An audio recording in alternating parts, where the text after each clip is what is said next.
नमस्कार मित्रांनो, स्वागत आहे तुमचं आपल्या मिनी ब्लॉगच्या 11व्या व्हिडिओमध्ये. सकाळ उठलो आणि बनवला आमरस, तो पिला.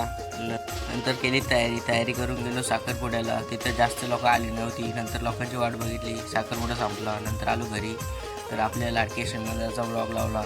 असा एक दिवस पण नाही की जो श्रीमंताचा आपण ब्लॉग नाही बघत. दररोज आपण श्रीमंताचा ब्लॉग बघतो. नंतर अण्णा बोलला झाडं लावायच्या. नंतर गेलो आम्ही शेतानं आमची 6 झाडं लावायची होती. झाडं लावतच होतो, तर फावडा भेटला नाही तर भाई डायरेक्ट डिश घेऊनच काम उरकवला. असा आमचा भाई नवनवीन शोध लावतच असतो. नंतर क्लायमेटचा लाभ घेतच होतो, तर आला पाऊस. नंतर आई बोलते चापाचं झाड काढायचे, तर राहुलने घेतलं कोयता आणि तोडला आणि दुसरीकडे लावायला घेतलं. तर मित्रांनो, नंतर गेलो आम्ही जुन्या घरी कशाला, तर नवीन भाडोत्री येणार होतं, तर घरची साफसफाई करण्यासाठी आलो. नंतर गेलो, तर मित्रांनो घरची साफसफाई तर झाली.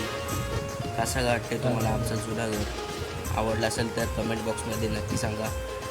आणि नंतर गेलो घरी, 7 वाजलेलं आणि राहुलदा बसलेला अभ्यास करायला. आईचा लास्टचा पेपर होता म्हणून त्याचा अभ्यास करू दे. तर मित्रांनो व्हिडिओला इथे सेंड करतो. व्हिडिओ आवडले असेल व्हिडिओ लाईक करा. चॅनल नवीन असेल तर सबस्क्राईब करायला मात्र विसरू नका. आणि अशाच नवनवीन व्हिडिओ पाहण्यासाठी बेल आयकॉनला दाबायला विसरू नका. पुढच्या व्हिडिओमध्ये बाय बाय.